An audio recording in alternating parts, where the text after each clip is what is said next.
How to use Facebook desktop version on Android. Hey everyone, welcome back to the channel. In today's video, I'll show you how to use Facebook desktop version on Android. So now without further ado, let's get started. So first thing first, open the Google Chrome app on your phone. And here make sure that you're logged in with your account. And here once you're inside the app, simply search and head over to the facebook.com.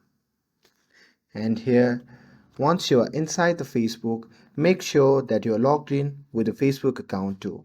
And to change the desktop version of the Facebook, simply tap on the three dot icon shown in the top right corner of the screen.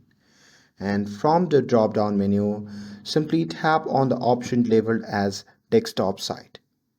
And here once you tap on it, the Facebook will change to the desktop version. And that's it.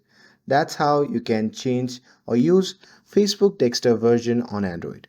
With this, if you found this video helpful, then don't forget to like, share and subscribe to get updated for more videos.